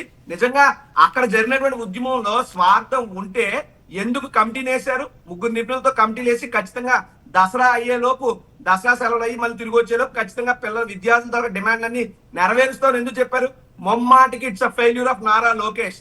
కేవలం ప్రచారాల కోసం విద్యాశాఖను వాడుకుంటున్నాడు తప్ప విద్యాశాఖలో నారా లోకేష్ ఉండడం వల్ల అధికారులు కూడా ఎవరు పనిచేయడం మానేశారు. అడిగినా దానికి ఒక ప్రతిఫలం లేదు. దాని ఫలితంగానే ప్రాణాలు యూనివర్సిటీలో ఆక్సిజన్ లేకపోవడం అంటే అంతకన్నా సిగ్గుచేటు ఇంకోటి ఏం లేదు సార్. రైట్. ఇక మరో అంశంలోకి వెళ్దాం. సోషల్ మీడియా యాక్టివిస్ట్ సౌందర్ రెడ్డికి అక్రమ అరెస్టుపై సిబిఐ దర్యాప్తు, సంచలనాత్మకమైనటువంటి హైకోర్టు నిర్ణయం. అలాగే సాయి భార్గవ్ను ఎలా అరెస్ట్ చేస్తారు, సోషల్ మీడియాలో పోస్ట్ పెట్టారన్న కేసులో పోలీసులపై గుంటూరు సిబిసిఐడి కోర్టు ఆగ్రహం, విడుదల చేయాలని ఉత్తర్వులు. సో ఇక ఇప్పుడే మాట్లాడాడు మన మిత్రుడు రాజు, ఇది వరిష్ఠియా లేక జైలా అంటూ మండిపడుతున్న విద్యార్థులని ఆల్రెడీ మాట్లాడారు. కాబట్టి పురుషోత్తమ్ రెడ్డి గారు చెప్పండి, నిజంగానే అయినప్పటికీ కూడా ఈ సిబిఐ దర్యాప్తు ఇవన్నీ వచ్చినప్పటికి కూడా ఇంకా సోషల్ మీడియా మీద దాడులు జరుగుతూనే ఉన్నట్టుంది. అయితే ఎవరు అనుచిత వ్యాఖ్యలు చేయమని, అసభ్యకరమైనటువంటి వ్యాఖ్యలు చేయమని చెప్పరు. కానీ తెలుగుదేశం వాళ్ళు చేసే వ్యాఖ్యల జోలికి ఎవరు వెళ్ళటలేదు, జగన్ గారి మీద కానీ వారి కుటుంబ సభ్యుల మీద కానీ. అదే వైసీపీ వాళ్ళు చేయాలని నేను ఎప్పుడు చెప్పను, చెప్పకూడదు కూడా. వాళ్ళ మీద ఏదన్నా ప్రభుత్వానికి వ్యతిరేకంగా పోస్టులు పెడితే ఎక్కువ సందర్భాల్లో అరెస్ట్ చేయటం ఇవన్నీ కూడా జరుగుతున్న తీరులో ఇప్పుడు ఈ సిబిఐ దర్యాప్తు తర్వాత కూడా ఆ రోజు కూడా కంటిన్యూ అయినట్టుగా పోలీసు కేసులు ఇవన్నీ. సో ఈ పరిస్థితి మారదా? హైకోర్టును పట్టదు, ఏం పట్టదా ఏంటి అసలు? కుమిల్ గారు, విధి లేని పరిస్థితుల్లో అనేక హెచ్చరికలు చేసిన తర్వాత ఆంధ్రప్రదేశ్ హైకోర్టు బహుశా తీర్పిచ్చింది. మీకు గుర్తుంటే గత 6-7 నెలల కాలంలో అనేక సందర్భాల్లో కోర్టు ఆగ్రహం వ్యక్తం చేసింది. చాలా తీవ్రంగా నిర్ణయం తీసుకోవాల్సి వస్తుందని చెప్పింది. చాలా నంబర్ ఆఫ్ కేసుల్లో అసహనాన్ని వ్యక్తం చేసింది. ఇవన్నీ చేసి ఇంకా చివరి దశకు వచ్చిన తర్వాత సిబిఐ విచారణకు ఆదేశించింది. ఇక్కడ 2 కారణాలు ఏం కనిపిస్తుంటాయి కొమ్మినేని గారు. ఒకటి, యాజ్ పర్ సుప్రీంకోర్టు నామ్స్ ప్రకారం, గైడ్ లైన్స్ ప్రకారం సామాజిక మాధ్యమాలలో పౌరులు కానీ, ప్రజాప్రతినిధులు కానీ, ఎవరైనా సరే ఇండియన్ సిటిజన్స్ కానీ తమ స్పందనలు వ్యక్తం చేస్తే దానిపైన అరెస్ట్ చేయాల్సిన అవసరం లేదు. స్పందనలు అది దాంట్లో ఏమైనా పొరపాట్లు ఉన్నా కూడా చట్టపరమైన చర్యలు తీసుకోవచ్చు. నోటీసులు ఇవ్వచ్చు, హెచ్చరించవచ్చు, ఫైన్లు వేయచ్చు, ఇట్లాంటివి తప్ప సోషల్ మీడియాలో వేదికగా, సామాజిక మాధ్యమాల వేదికగా చేసే స్పందనలు, వ్యక్తీకరణల పైన ఎటువంటి పరిస్థితుల్లోనూ అరెస్టులు చేయవలసిన అవసరం లేదు, క్రిమినల్ కేసులు పెట్టాల్సిన అవసరం లేదనేది మన మార్గదర్శకాలు. ఇక్కడ ప్రభుత్వానికి అక్కడే విసుగు వస్తూ ఉంది. ఎందుకు విసుగు వస్తూ ఉంది? ఇప్పుడు సోషల్ మీడియాలో ప్రభుత్వానికి వ్యతిరేకంగా కావచ్చు, ఇంకోటి కావచ్చు, కొన్ని రాస్తారు. ఎక్కడో చోట తొందరపడిపోయి కొంతమంది పొరపాటు వర్డ్స్ కూడా వాడుండొచ్చు. మీరు అన్నట్టు వారిపైన చర్య తీసుకోవాల్సిందే. ఏ చర్య తీసుకోవాలి? నోటీసులు ఇవ్వాలి, పోలీస్ స్టేషన్ పిలవాలి, పిలిచి మాట్లాడాలి. వాళ్ళ యొక్క తప్పును బట్టి యాక్షన్లోకి వెళ్ళాలి. యాక్షన్ అంటే ఫైన్ వేయచ్చు, లేకపోతే ఇంకోటి ఉంటాయి. ఇది ఇష్టం ఉండట్లేదు. కొన్ని రోజులను లోపల పెడితే బాగుంటుంది అనే ధోరణితో ప్రభుత్వం వెళ్తున్నట్టుగా మనకు అనిపిస్తోంది. లోపలికి వెళ్ళాలంటే ఏం చేయాలి? As per supreme court norms 7 years below శిక్ష పడే కేసులు ఏదున్నా అరెస్ట్ చేయాల్సిన అవసరం లేదు. నోటీస్ ఇచ్చి యాక్షన్ తీసుకోవచ్చు. 60 రోజుల బెయిల్ ఇవ్వాలి, 90 రోజుల బెయిల్ అనేది ఉంది. ఇది ప్రభుత్వానికి ఇబ్బందిగా ఉంది. అందువల్ల ఏం చేస్తుంది? వేరే కేసులు పెట్టేస్తున్నారు. అంటే లోపల పోవడానికి కావాల్సిన కేసు పెట్టేస్తున్నారు. ఇక్కడ కోర్టు ఆవేదన చెందింది, సీరియస్ గా తీసుకునింది. ఇప్పుడు అరెస్ట్ అనేది విషయానితో సంబంధం లేకుండా వారిపైన జైలుకి వెళ్ళాలని ఇంకోటి ఉద్దేశం ప్రభుత్వం వెళ్తా ఉంది. కాబట్టి దీని వెనకాల మోటివ్ ఉందా? సిబిఐ ఎప్పుడు వస్తుంది కొమ్మినేని గారు? దీని వెనకాల ఏదైనా తీవ్రమైన మోటివ్ లేకపోతే తీవ్రమైన పరిశీలన చేయాల్సిన అంశాలు ఉన్నప్పుడు సిబిఐకి ఇస్తారు, మామూలు సందర్భాల్లో ఎవరు. కాబట్టి దీని వెనకాల మోటివ్ ఏంటో కనుక్కోవాలి అనే హెచ్చరికనే మన హైకోర్టు తీసుకున్నట్టుంది. ఇప్పటికైనా ప్రభుత్వం మీరు చట్టబద్ధంగా వ్యవహరించండి, నిబంధనల ప్రకారం చర్యలు తీసుకోండి, అందరి పట్ల సమానంగా ఉండండి. మనకు అనుకూలం ఒక రకంగా ఇంకో రకంగా ఉంటే ఇప్పుడు సుప్రీంకోర్టు సిబిఐకి ఇచ్చింది, చూద్దాం సిబిఐ ఏమన్నా హైకోర్టుకి సుప్రీంకోర్టుకి వెళ్ళి అవసరం లేదు సిబిఐని వాదిస్తున్నా, అందరూ ఒకటే కదా, ఏం చేస్తారని చూసిన తర్వాత మనకు. కానీ ఇది ఒక హెచ్చరికలా ప్రభుత్వం భావిస్తే మంచిది, లేకపోతే వాళ్ళు మూల్యాన్ని చెల్లించుకుంటారు. అయినా కూడా ఇవి జరుగుతూనే ఉన్నాయి కదా. ఇప్పుడు వీళ్ళు ఏమాటగా ఉంటే ఈనాడు వాళ్ళు ఒక హెడ్డింగ్ కరెక్ట్గా పెట్టారనిపిస్తుంది. పోలీసుల చట్టవిరుద్ధ చర్యలను కప్పిపుచ్చుకునేందుకు గంజాయి కేసు, సౌందర్ రెడ్డి అరెస్టుపై దర్యాప్తు చేయండి, సిబిఐకి హైకోర్టు ఆదేశం. సో ఇప్పుడు వీళ్ళు కరెక్ట్గా పెడితే కరెక్ట్ అని అంటున్నాం కదా, వాళ్ళు అబద్ధాలు రాసినప్పుడు అబద్ధాలని చెబుతున్నాం. ఇప్పుడు గంజాయి కేసు అని ఇట్లాంటివి పెట్టడం కానీ, లేదు కొంతమంది సోషల్ మీడియా వాళ్ళ మీద ఇప్పటికి కూడా కొనసాగడం కానీ, పోలీసుల తీరు మారుతుందా మారదా? వాళ్ళకి రాజ్యాంగం, అంబేద్కర్ రాజ్యాంగం ప్రమాణమా లేక రెడ్ బుక్కేనా? కొమ్మినేని ఇక్కడ ఆ గంజాయి కేసు అనే పాయింట్ ఎందుకు వచ్చింది? అదే కోర్టు ఆగ్రహానికి కారణం. సోషల్ యాక్టివిస్ట్ గా ప్రభుత్వానికి వ్యతిరేకంగా స్పందనలు తెలియజేసినచ్చు, కొన్ని అభ్యంతరకర విషయాలలో మాట్లాడచ్చు. వాటి మీద ఏ కేసు పెట్టినా విచారించాల్సిన తప్ప అరెస్ట్ చేయలేరు. ప్రభుత్వానికి ఇది ఇబ్బంది ఉన్నట్టుంది. కానీ గంజాయి కేసు ఇట్లాంటిది అనుకోండి, విచారణ పెడుతూ లోపలేయచ్చు. సోషల్ మీడియాలో పలానా అంతే. స్పందన, పలానా ప్రభుత్వానికి విమర్శ, లేదా పలానా వ్యక్తిని అవమానించాడు, ఈ సోషల్ మీడియాల ద్వారా ఎమ్మెల్యేని అవమానించాడు అని పెట్టినా కూడా అరెస్ట్ చేసి లోపలేయడానికి లేదు. విచారించి దానికి తగిన యాక్షన్ తీసుకోవాలి. మనకు అరెస్ట్ చేసి లోపలేయాలని కోరుకుంది కదా, కాబట్టి సంబంధం లేని కేసుని తీసుకొచ్చి పెట్టడం, ఇదే హైకోర్టు సీరియస్ గా తీసుకుంది. అంటే సోషల్ మీడియాలో వ్యక్తీకరణల్ని డైరెక్ట్ గా చట్టబద్ధంగా చర్య తీసుకుంటే ఇష్టం లేదు కాబట్టి గంజాయి లాంటి కేసుని, తీవ్రమైన నేరం కేసు పెట్టేస్తే ఆపే, దాన్ని కోర్టు ఏం అనలేదు కదా. గంజాయి కేసు పెట్టారనుకోండి, దాంట్లో మార్గదర్శకాలు ఏముండవు, ఎత్త లోపలేసి విచారించంటారు, నేరం కాబట్టి. అందుకని జైలు పెట్టారా పంపించొచ్చు, అన్న అనుమానం రిమాండ్ ఇచ్చి. కోర్టుకు వచ్చింది కాబట్టి గంజాయి కేసు కానీ లేదు, ఎస్సీ ఎస్టీ కేసు లేదు, 111 కేసు అంట, ఆర్గనైజ్డ్ క్రైమ్ అంట. వాళ్ళ మీద ఎప్పుడు కేసులు ఉండవు, పాడుండవు, ఆర్గనైజ్డ్ క్రైమ్ కింద పెట్టేస్తున్నారు. ఎట్లా ఇది మరి ఇందాక మనం చూసాం కదా, శాసనమండలి చైర్మన్ కి పట్ల వ్యవహరించారంటే ఈ ప్రభుత్వానికి, చంద్రబాబు గారికి ప్రజాస్వామ్య స్ఫూర్తి లేదని. అలాగే ఇప్పుడు పోలీసులు ఇట్లాంటి కేసులు, తప్పుడు కేసులు పెడుతున్నారంటే వాళ్ళకి చట్టం మీద, వీటి మీద, ప్రజల మీద, పౌర హక్కుల మీద గౌరవం లేదనే కదా పురుషోత్తం గారు. కొమ్మినేని గారు శాసన మండలి చైర్మన్ వ్యవహారం వచ్చింది కాబట్టి తిరుపతిలో జరిగిన ఒక ఘటన మీకు చెప్తాను. తిరుపతిలో మహిళా సాధికారత పార్లమెంటేరియన్ సమావేశం జరిగింది, మీరు చూసుంటారు. లోక్సభ స్పీకరు, శాసనసభ స్పీకర్ అందరూ వచ్చారు కదా. సబ్జెక్ట్ ఏంది? మహిళా సాధికారత, రిప్రజెంటేటివ్ ఆఫ్ పీపుల్స్ మూవ్మెంట్. సమస్య ఏంటంటే తిరుపతి ప్రథమ మహిళ డాక్టర్ శిరీష్ అని దాన్ని ఆహ్వానించాల యాజ్ అ మేయర్. అంటే పేరుకి మహిళా సాధికారత లేదు. ఇట్లుంటాయి అంటే మనకు నచ్చిన వాళ్ళు ఉంటే ఇట్లుంటాయి. అంటే ఇక్కడ కూడా అదే చెప్తున్నాను. ఇక్కడ గంజాయి కేసు అయినా ఇంకోటైనా ఇంకోటి, ఎందుకు కోపం వచ్చింది కోర్టు కంటే ఆ మోటివ్ వేరేగా ఉంది, దీన్ని తేల్చాలి అని నిర్ణయానికి వచ్చింది కోర్టు. అందుకనే ఈరోజు అట్లాంటి ఆదేశాలు ఇచ్చింది. ఖచ్చితంగా దీనిపైన సీరియస్ అవుతుంది. ఖచ్చితంగా మారకపోతే ప్రజల్లో వ్యతిరేకత వచ్చేస్తుంది. ఇంకా దానికి మార్గం ఒకటే, ఇంకా మనం ప్రభుత్వ యాటిట్యూడ్ అర్థమైన తర్వాత ప్రజల చైతన్యం రావడం తప్ప ఇంకో మార్గం లేదు కదా. శాసనసభలో ఏం మాట్లాడాలో తెలీదా, ప్రభుత్వాన్ని ఇబ్బంది పెట్టేలా వ్యాఖ్యలేమిటి అంటూ కొందరు ఎమ్మెల్యేల తీరుపై సీఎం చంద్రబాబు ఆగ్రహం అంట. సుధీర్ రెడ్డి, కోన రవికుమార్లు క్లాస్ బీకారంట. బోండా ఉమా వ్యాఖ్యలపైన మండిపడ్డారంట. మరోవైపు బాలకృష్ణ గారి గురించి మాత్రం ఎక్కడ రెస్పాండ్ అయినట్లేదు, ఆయన్ని ఎక్కడ మందలించే ధైర్యం కూడా చేసినట్లేరు. ఇంకోవైపు చిరంజీవి గారికి పాపం సొంత తమ్ముళ్ళే పవన్ కళ్యాణ్ గారు కానీ, నాగబాబు గారు కానీ వీళ్ళెవ్వరూ కనీసం స్పందించలేదనేటువంటి విమర్శలు చాలా ఎక్కువగా వస్తూ ఉన్నాయి. పురుషోత్తం గారు చెప్పండి, అధికార పార్టీ ఎమ్మెల్యేలు సమస్యల గురించి ప్రస్తావిస్తే వాళ్ళని తిడుతున్నారు. మరి బాలకృష్ణ గారు అంతంత మాటలంటే కూడా ఏమయ్యా ఇది మనకి నష్టం కదా, ఇబ్బంది కదా, చిరంజీవి అంత టైంకి పరువు తక్కువ కదా అని అనాల్సింది పోయి అసలు ఎవరు కామ్గా ఎందుకు ఊరుకున్నారు? ఏమిటి దీని వెనకాల ఉన్న నిగూఢమైనటువంటి విషయం ఏమైనా ఉందా? కొమ్మినేని గారు బేసిక్ గా శాసన సభలో సంబంధం లేని జగన్ గారిని, సంబంధం లేని చిరంజీవి గారి పేరు ప్రస్తావన తీసుకొచ్చారు.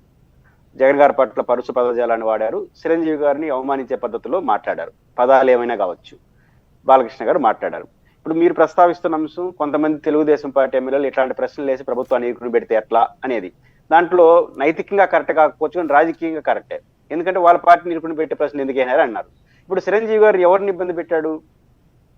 బాలకృష్ణ గారు జగన్ గారిని పరుసు పదజాల వాడారు, చిరంజీవి గారిని చులకన చేసే మాట మాట్లాడారు. తెలుగుదేశానికి పోయిందేమో అనుకుంటున్నారు వాళ్ళు. కాబట్టి తెలుగుదేశం పార్టీ రాజకీయంగా పోతుంది, అది వేరే సంగతి. అంటే మనవాళ్ళు కాదు కదా అనిందని లెక్కలో ఉండరా? ఇంకోటి, తెలుగుదేశం అంటే గుమ్మనంగా ఉండడానికి నేను ఒక కారణం ఏమనుకుంటున్నానంటే, ఏదో వాళ్ళు ప్రేరేపించారని నేను అన్నగాని ఒక కీలకమైన అంశం ప్రస్తావించాలి. ఇప్పుడు చిరంజీవి గారు పవన్ కళ్యాణ్ గారు గెలవాలని కోరుకున్నారు. పవన్ కళ్యాణ్ గారు గెలవాలని, చిరంజీవి ప్రతి అభిమాని కూడా జనసేన ఎమ్మెల్యేలందరూ గెలవాలని కోరుకున్నారు. పవన్ కళ్యాణ్ గారు ఆ రోజు ఆశీర్వాదం తీసుకున్నారు గెలిచిన తర్వాత కూడా, ఎమోషనల్ గా గుడ్. కానీ బాలకృష్ణ గారు చిరంజీవి గారిని ఉద్దేశించి పరోక్షంగా వ్యాఖ్య చేసినప్పుడు ఆ శాసనసభలో ఉన్నటువంటి ఏ జనసేన ఎమ్మెల్యేనని తెలుగుదేశం గురించి పక్కన పెడుతుందా, బీజేపీ గురించి పక్కన పెడుతుందా, జనసేన ఎమ్మెల్యే ఎవరైనా సరే కానీ లేచి మా చిరంజీవి గారిని అలా మాట్లాడడం కరెక్ట్ కాదు బాలకృష్ణ గారిని ఎవరైనా అడిగారా? పోనీ ఆ తర్వాత మరుసటి రోజైనా కనీసం ఆ వ్యాఖ్యలు రికార్డు తొలగించండి అడిగారా?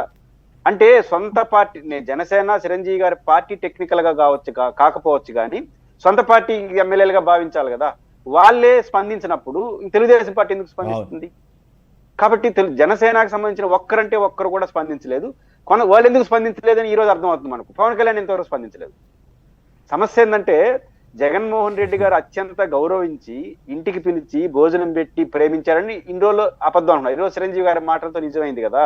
మరి చిరంజీవి గారిని అంత గౌరవించిన జగన్ గారిని ఏమో ఊరువాడ మా అన్నని గౌరవించినటువంటి అన్నని అవమానించినట్టుగా రాష్ట్రం అంతా తిరిగి ప్రచారం చేసినటువంటి పవన్ కళ్యాణ్ గారు ఈరోజు చిరంజీవి గారు ఓపెన్ గా స్పందించారు. బాలకృష్ణ గారు వ్యాఖ్యలపైన, అసెంబ్లీలో చేసిన వ్యాఖ్యలపైన ఎప్పుడు ఆయన స్పందించి ఇది కరెక్ట్ కాదు, ఆయన తీవ్రంగానే స్పందించాడు. ఆ మాటలో ఒక తీవ్రమైన హెచ్చరిక ఉంది. నేను చేసిన ప్రయత్నం వల్ల నా వాల్తేరు వీరయ్యతో పాటు నీ అఖండ కూడా లాభపడిందని చెప్పినాడు. ఇంత ఘాటైన భాష ఎట్టనే ఉండొచ్చు, ఘాటైన రియాక్షన్ చిరంజీవి గారి నుంచి మనం ఎప్పుడు చూస్తున్నాం. అంత ఘాటుగా ఆయన స్పందించాడంటే ఫీల్ అయినట్టే కదా. అన్న ఫీల్ కాకపోతే రాష్ట్రం అంతా మీరు ఫీల్ అయినట్టు తిరిగేసినారే. ఇప్పుడు అన్న ఫీల్ అయ్యి లెటర్ రాస్తే మా అన్నని ఎందుకు అట్లా అన్నారని ఎందుకు మాట్లాడలేదు? ఆయనే మాట్లాడకపోతే ఇంక జనసేన ఎమ్మెల్యే ఎందుకు మాట్లాడతారు? జనసేన ఎమ్మెల్యే మాట్లాడకపోతే ఇంకొక తెలుగుదేశం ఎందుకు మాట్లాడతారు? కాబట్టి ఇది కొనసాగింపు. కాబట్టి చిరంజీవి గారి జనసేన కార్యకర్తలు కూడా మాట్లాడట్లేదు. ఇప్పుడు అనంతపురంలో అక్కడ కొద్దిమంది పాపం చిరంజీవి గారు అంటే అభిమానం ఉన్నవాళ్ళు ఈ దిష్టి బొమ్మలు దగ్ధం చేయటం ఇట్లాంటివి చేసినట్లున్నారు. కొమ్మినేని గారు మాట్లాడలేదంటే పెదాల నుంచి వచ్చిందే కాదు. ఈరోజు చిరంజీవి గారు 2 ఏళ్ళు మాట్లాడలేదు. దాని బాధే ఈరోజు ఆయన రియాక్షన్స్. ఆయనకి ఎక్కడో ఒకసారి బాధ ఉంటుంది. జగన్ గారు, భారతి గారు ప్రేమతో నన్ను ఇంటికి పిలిచి అన్నం పెడితే ఇలా మాట్లాడుతున్నాడు అనేసి తమ్ముడు కోసం, ఒక రకం నేను స్వార్థం ఏదో కానీ తమ్ముడు కోసం ఇప్పుడు మాట్లాడేస్తే ఆయనకి రాజకీయ నష్టం వస్తుందని కుమిలిపోయి ఈరోజు స్పందించాడు ఆయన. జనసేన వాళ్ళు చిరంజీవి ప్రతి అభిమాని, చివరకు పవన్ కళ్యాణ్ అభిమానులు కూడా కుమిలిపోతున్నారు. కాకపోతే వాళ్ళ అధినేత అలా ఉన్నప్పుడు సమయం వచ్చినప్పుడు స్పందిస్తారు. మీకు అప్పుడప్పుడు చిన్న చిన్న మీడియా ఛానల్స్ లో జనసేన ప్రతినిధులు రియాక్ట్ అయిపోతున్నారు. ఎందుకు రియాక్ట్ అయిపోతున్నారు? మనసు నుంచి వచ్చిన బాధ రియాక్ట్ అయిపోతుంది. ఇప్పుడు ప్రతి జనసేన కార్యకర్త, ప్రతి పవన్ కళ్యాణ్ లోపల ఇప్పుడు చిరంజీవి గారు అయితే 2 ఏళ్ళు మనసులో పెట్టుకుని బరస్ట్ అయినాడు, వాళ్ళు కూడా పరిస్థితి. కానీ ఆ బరస్ట్ కానీ వీళ్ళు పరిష్కరించకపోతే 2 ఏళ్ళ తర్వాత వాళ్ళు తెలుగుదేశం మీద కాదు వీళ్ళ మీద చూపిస్తారు ఆ బరస్ట్. ఇంతగా ఉండాలి మనం రాజకీయాల్లో అనేసి సొంతానికి నష్టం వస్తుంది. ఆ పార్టీ గుర్తిస్తే మంచిది. టీడీపీ ఎమ్మెల్యేల మీద చంద్రబాబు గారు ఫైర్ అయ్యారంట. అది అసెంబ్లీలో మీరు నిలదీస్తారా? శాంతి భద్రతల మీద లేదా పొల్యూషన్ కంట్రోల్ బోర్డు మీద వీటి మీద? అంటే నేను ఆ విషయంలో పొలిటికల్ గా కరెక్ట్ అంటాను, నైతికంగా కరెక్ట్ కాదు కానీ పొలిటికల్ గా. ఎందుకంటే మీరే ప్రశ్నిస్తే అదే కదా ప్రపంచానికి వెళ్ళిపోయింది. అంటే కాదుగా, ఇప్పుడు బాలకృష్ణని కూడా మందలించాలి కదా, ధైర్యం చేయాలి కదా కనీసం. అంటే బాలకృష్ణ గారు తెలుగుదేశాన్ని ఏమనలేదు కదా. తెలుగుదేశానికి రాజకీయంగా నష్టం అది మనం అంటున్నాం పెద్దలుగా. కానీ బేసిక్ గా ఆయన విమర్శించింది జగన్ గారిని, చిరంజీవి గారి పార్టీని కాదు కదా. అదేం పోయింది అనుకుంటున్నాను. టీడీపీ ఎమ్మెల్యేలు సమస్యలు రైజ్ చేస్తే మందలిస్తారా? మందలించడం అంటే నష్టం పార్టీ కానీ ఆ ప్రభుత్వానికి నష్టం అని బాధపడుతున్నారు. మందలించడం కరెక్ట్ తప్ప నైతిక విషయాలు పోవట్లా. రాజకీయంగా చూసినప్పుడు మనల్ని ఇబ్బంది పెడుతున్నారు కదా. అది వాళ్ళ బాధ కరెక్ట్ కాదు, ఆయన బాధపడవచ్చు కానీ. బట్ నేను చాలా కాలం ఉమ్మడి ఏపీ అసెంబ్లీ ప్రొసీడింగ్స్ కూడా కవర్ చేశాను కదా సార్. 0 అవర్లో ఆ పార్టీ ఈ పార్టీ అని తేడా లేదు. లోకల్ సమస్యలు కానీ, రాష్ట్ర స్థాయి సమస్యలు కానీ అన్ని పార్టీలు, అధికార పార్టీ వాళ్ళు కూడా మాట్లాడేవాళ్ళు. దానికి మంత్రులు రెస్పాండ్ అయ్యేవాళ్ళు. అంత మాత్రం చేత ప్రభుత్వానికి అప్రతిష్ట వచ్చేసిందని అనుకుంటే ఇంకా అసలు అసెంబ్లీ పర్పసే సర్వ్ అవుతుంది కదా. ఇప్పుడు బొత్సేశ్వర్ గారు బయట ఏం మాట్లాడారు? జగన్ గారు రాకపోయినా మేము ప్రతిపక్ష పాత్ర పోషిస్తారన్నారు. తెలుగుదేశంలో అదే చేస్తున్నారు. మేము అన్ని మాట్లాడుకుంటున్నాం. ఇప్పుడు మాట్లాడుకుంటే ఎందుకు బాధపడాలి? అది పైకి చెప్పే నీతి సూత్రాలు, లోపల మాత్రం మన గురించి మన వాళ్ళు ఎవరు మాట్లాడద్దండి అనేది లోపల ఉన్న కోరిక ఇప్పుడు బయటకు వచ్చింది. అదే బొలిశెట్టి శ్రీనివాస్ గారు ఇందాక మనం చూసాం కదా, అది తమాషాగా ఉంది. అట్లా ఇప్పుడు ఇక్కడ మాట్లాడకపోతే బయట ఎక్కడో చోట వాళ్ళు ఎక్స్పోజ్ అయ్యే అవకాశం కూడా కనపడుతుంది అనుకోవాలి. ఈ ఎపిసోడ్ లో ఎంతగా ఇప్పుడు జగన్ గారిని అవమానించాలని పోయి జగన్ గారు ఆకాశాన్నంత గొప్ప వ్యక్తి అని ఇప్పుడు రుజువు అయింది. ఒకే ఉదాహరణ, ఈరోజు పేర్ని నాని గారు మా అమ్మ నాన్న మీద ఒట్టేసి చెప్తున్నాను. దీంట్లో ఒక సున్నితమైన అంశం ప్రపంచానికి తెలియాలి. పేర్ని నాని గారు జగన్మోహన్ దగ్గరికి వెళ్ళి బాలకృష్ణ గారు అడుగుతున్నారంటే వద్దు, ఆ పెద్ద మనిషి అవసరం లేదు, మీరు ఆయన కావాల్సింది చేసి పెట్టాను. కొమ్మినేని గారు ఒక పొలిటీషియన్ గా బిహేవ్ చేస్తుంటే జగన్ గారు ఏం చేస్తున్నారు? ఆ రోజు ఒక పక్క తెలుగుదేశానికి జగన్ గారికి మధ్య వారు నడుస్తా ఉంది. బాలకృష్ణ గారిని పిలిచి ఆహ్వానించి ఇంట్లో భోజనం పెట్టి పంపించుంటే బాలకృష్ణ గారు ఆ రోజే బ్రహ్మాండంగా మాట్లాడేస్తుంటాడు. ఆయన బోలా శంకరుడు, ఆ విషయంలో ఒప్పుకోవాలి. బ్రహ్మాండంగా జగన్ గారు నన్ను గౌరవించండి. ఎంత అయిండేది ఆ రోజు తెలుగుదేశానికి? రాజకీయంగా ఆలోచించాడా జగన్? ఆలోచించలేదు. ఆయనకు నష్టమని బాధపడ్డాడు తప్ప తన లాభాన్ని చూసుకోలేదు. నిజాన్ని పిలిచి భోజనం పెట్టుంటాడు. బాలకృష్ణ గారు రోజు స్పందించుంటారు. తెలుగుదేశం డిఫెన్స్ లో బాలకృష్ణ అట్లా మాట్లాడాడు కదా, మరి ఏం చేద్దాం. ఇంకా వారి అదే జగన్ గారు ఎప్పుడు తెలుస్తుంది కదా, కాలమే కదా తెలుస్తుంది. సార్ కొమ్మినేని గారు, ఈ అంశంతో పాటు ముందు ఈ హైకోర్టులకు సంబంధించి ఏదైతే మాట్లాడామో, డిసెంబర్ 18, 2024 నుండి ఆగస్టు 29, 25 వరకు సుమారు గౌరవ న్యాయస్థానాలు 12 సార్లు పైన తీవ్రమైనటువంటి వ్యాఖ్యలు ఈ పోలీస్ వ్యవస్థ మీద వీళ్ళు వ్యవహరించేటటువంటి తీరు మీద చేశాయి. విత్ డేట్స్ ఈ రోజు పత్రికలు అన్నింటిలోనూ కూడా ప్రముఖ పత్రికలు రావడం జరిగింది. చెప్పినా వీళ్ళ బుద్ధి మారట్లేదు, వీళ్ళ వినడం లేదు, వీళ్ళకి కఠినమైనటువంటి చర్యలు తీసుకోవాలనేటువంటి ఆలోచనలోనే ఈ రోజు సిబిఐ వరకు వెళ్ళారు. అంటే ఈ రాష్ట్రంలో పోలీస్ వ్యవస్థ న్యాయస్థానాలు చెప్పినట్టు కూడా నడవట్లేదని చెప్పడానికి ఇది ఒక తార్కాణం. వీళ్ళ వల్ల అప్పకే ఈ రోజు కోర్టులు కూడా సిబిఐని ప్రాథమిక దర్యాప్తు చేసి నిర్ణీతమైనటువంటి సమయంలో తేదీ కూడా ఇచ్చి నివేదిక అందించాలని చెప్పి కోరారంటే ఎంత దారుణంగా ఉందో ఆలోచించారు. తర్వాత గంజాయి కేసు గురించి అంటున్నారు కాబట్టి ఏ రోజు మేము చెప్పుకోలేదు బయటికి.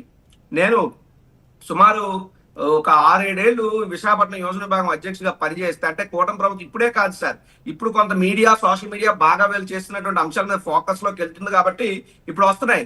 వీళ్ళ డిఎన్ఏ ఇంత, వీళ్ళ ప్రభుత్వం డిఎన్ఏ ఇంత. గతంలో మా నాన్నగారికి ఫుడ్ ప్రొడక్ట్స్ బిజినెస్ ఉంటే రైల్వే స్టేషన్ లో దిగినటువంటి సరుకుల్ని అటు స్టేషన్ ఇటు స్టేషన్ అంతా తిప్పించి కంచరపాలెం తీసుకెళ్లి 22 కేజీలు గంజాయి ఆ ఫుడ్ ప్రొడక్ట్స్ మోటార్లో పెట్టింది అప్పుడు ఉన్నటువంటి తెలుగుదేశం ప్రభుత్వం. అయితే అప్పుడు మేము ముందే రిట్ పిటిషన్ వేసుకున్న ఇటువంటి దొంగ చర్యలు చేస్తారని, దానివల్ల నాట్ టు అరెస్ట్ వచ్చింది. దాని తర్వాత ఆ కేసును కూడా గౌరవ న్యాయస్థానాలు కొట్టేసే. అంటే ఏ స్థాయిలో ఇలా ఉక్కు పాదాలు మోపుతారు, గంజాయి కేసులను అడ్డుపెట్టిన ఏ విధంగా తప్పుడు కేసులు పెడతారని చెప్పడానికి ఇటువంటి ఉదాహరణలు ఎన్నో ఉన్నాయి. కాబట్టి గౌరవ న్యాయస్థానాలు సిబిఐకి ఇవ్వడం అనేటువంటి మంచిదని నా అభిప్రాయం వ్యక్తిగతంగా. ఇక బాలకృష్ణ గారి అంశానికి వస్తే, బాలకృష్ణ గారు మొన్న అసెంబ్లీలో మాట్లాడినటువంటి దానికి నాకేమనిపించింది అంటే, అది విన్న తర్వాత వైఎస్ రాజశేఖర రెడ్డి గారు భిక్ష పెట్టి ఉండకపోతే నా బ్లడ్ వేరు, నా బ్రీడ్ వేరు, మేం వేరు అనేటువంటి అఖండ ఇంటి భాగోతం బెల్లంకొండ రూపంలో ఎప్పుడో బజారు పాలు అయ్యేది. ఇది జగమెరిగినటువంటి సత్యం. మేసాలుంటే సరిపోదు, మనిషి అన్నాక కాస్త రోషం, పౌరుషం, మానవ అభిమానం ఉండాలి, నిజం మాట్లాడాలి. బాలకృష్ణ ఇష్యూ టాపిక్ అయిపోయింది. ఇప్పుడు నా ప్రశ్నలో చంద్రబాబు గారు అధికార పార్టీ ఎమ్మెల్యేలని మందలించారు, సమస్యలు రేజ్ చేసిన వాళ్ళని, బాలకృష్ణ జోలికెళ్ళా. సొంత తమ్ముళ్ళు పవన్ కళ్యాణ్ గారు మంత్రి, ఉప ముఖ్యమంత్రి, నాగబాబు గారు ఎమ్మెల్సీ, వాళ్ళు కూడా నోరు విప్పల. అది ఈ రోజు చిరంజీవి గారు రెడ్డి గారు గుర్తు చేశారు. అలా కాదు సార్, ఇప్పుడు పరిస్థితి ఎలా ఉందంటే నాకు పాట గుర్తొచ్చింది చిరంజీవి గారి పరిస్థితి చూసి, జగమంత కుటుంబం నాది, ఏకాకి జీవితం నాది అని చెప్పి ఎవరో రాసినట్టు, ఈ రోజు ఒక తమ్ముడేమో శాసనమండలి సభ్యుడు, మరో తమ్ముడేమో రాష్ట్ర ఉప ముఖ్యమంత్రి, ఓ పార్టీకి అధినేత, సొంత అన్నని అసెంబ్లీ సమావేశాల్లో సభలో లేనటువంటి వ్యక్తుల పేర్లు ప్రస్తావించకూడదు అనేటువంటి ప్రాథమిక నియమాల్లో భాగం. అటువంటి పరిస్థితుల్లో ఆ సభకు కానీ సందర్భకు కానీ సంబంధం లేనటువంటి వ్యక్తి పేరు తీసుకొచ్చి అంత చులకనగా మాట్లాడితే ఎమ్మెల్సీ అయిన నాగబాబు నోరు ఎందుకు మోగపోయింది? రాష్ట్ర ఉప ముఖ్యమంత్రి అయిన పవన్ కళ్యాణ్ ఎక్కడ పారిపోయాడు? కనీసం వాళ్ళ పార్టీ ఏమన్నారా? జగన్మోహన్ రెడ్డి గారు ఇంకోలేనంటే ఆము అంటే ఓ ప్రెస్ నోట్ రిలీజ్ చేస్తారు కదా. బాలకృష్ణ మాట్లాడిన మాటలను ఖండిస్తూ ఒక అధికార ప్రకటన ఇవ్వలేనటువంటి దౌర్భాగ్య స్థితికి జనసేన పార్టీ వెళ్ళిపోయిందా అన్నటువంటి అనుమానాలు కలుగుతున్నాయి. రెండోది, పవన్ కళ్యాణ్ గారు తనను అవమానించిన, తన గుండు కొట్టించారన్న ప్రచారం తెలుగుదేశం పార్టీ చేసిందని ఆయనే చెప్పాడు. లేకపోతే తనని ప్యాకేజ్ స్టార్ అని చెప్పి మొదలు పెట్టింది తెలుగుదేశం అని చెప్పాడు. తన అన్నం తిట్టారన్నారు. గతంలో ఇదే బాలకృష్ణ చిరంజీవి గారిని నెత్తినెక్కించుకోను, ఉత్సవాలకు కూడా పిల్లనన్నాడు, జనసేన పార్టీ మీటింగ్లకు వచ్చే వాళ్ళందరినీ అలగాజలం అన్నాడు. ఇన్ని మాటలు అన్న తర్వాత కదా నిస్సిగ్గుగా మళ్ళీ వాళ్ళతో కలిశాడు. సరే, నీ రాజకీయం కోసం, నీ అధికార దాహం కోసం, నీ ప్యాకేజ్ కోసం వెళ్ళే పో. ఇప్పుడు నువ్వు ఉప ముఖ్యమంత్రి, నీకు అధికార పార్టీ ఉంది. అటువంటి పరిస్థితుల్లో నీ సొంత అన్నయ్య కాదు ఆయన, is X central minister, is a megastar, is a Padma Vibhushan. అటువంటి గొప్ప వ్యక్తిని, మానవతావాదిని పట్టుకుని ఇంత చులకనగా మాట్లాడితే నోరిపి మాట్లాడలేనటువంటి దద్దమ్మ స్థాయిలో పవన్ కళ్యాణ్ ఉండిపోవడం నిజంగా వాళ్ళకి సిగ్గుచేటు. ఈ రోజు అఖిల భారత తెలుగు యువత ముందుకు వచ్చి ఖండనిచ్చే పరిస్థితులు తప్పితే, ఏదైతే మెగా అభిమానులు, అఖిల భారత మెగా అభిమానులు, తెలుగు యువత అనేటువంటి వాళ్ళు ముందుకు వచ్చి ఖండనిచ్చారు తప్పితే ఒక ఖండన జనసేన పార్టీ నుండి రాలేదు. ఆవు అంటే మాట్లాడేటువంటి నాగబాబు నోరు ఎందుకు మోగబోయింది? కాబట్టి అందుకే చెప్తున్నా, ఈ రోజు పాపం చిరంజీవి గారు అందరూ ఉన్న ఒంటరివాడు అయ్యాడు. ఆయన మనసు ఎంత క్షోభించకపోతే, ఆయన ఎంత ఆవేదన గురవ్వకపోతే, విదేశాల్లో ఉండి కూడా ఆయన యొక్క తన దీన్ని తెలియజేస్తా తన అభిప్రాయాన్ని. రెండోది, బాలకృష్ణ అనేటువంటి వ్యక్తి చాలా జగన్ గారిని మాట్లాడడం ఎంత తప్పు, ఖచ్చితంగా చిరంజీవి గారిని మాట్లాడడం కూడా అంతే తప్పు. అదే విధంగా ఇందాక పురుషోత్తం రెడ్డి గారు చెప్పినట్టు, చిరంజీవి గారినైనా ఏ వ్యక్తినైనా గౌరవంగా మర్యాదగా చూసేటటువంటి సంస్కారం వైఎస్ కుటుంబాన్ని, వైఎస్ జగన్మోహన్ రెడ్డి గారిని. ఏ రోజు చిరంజీవి గారిని అవమానించలేదు.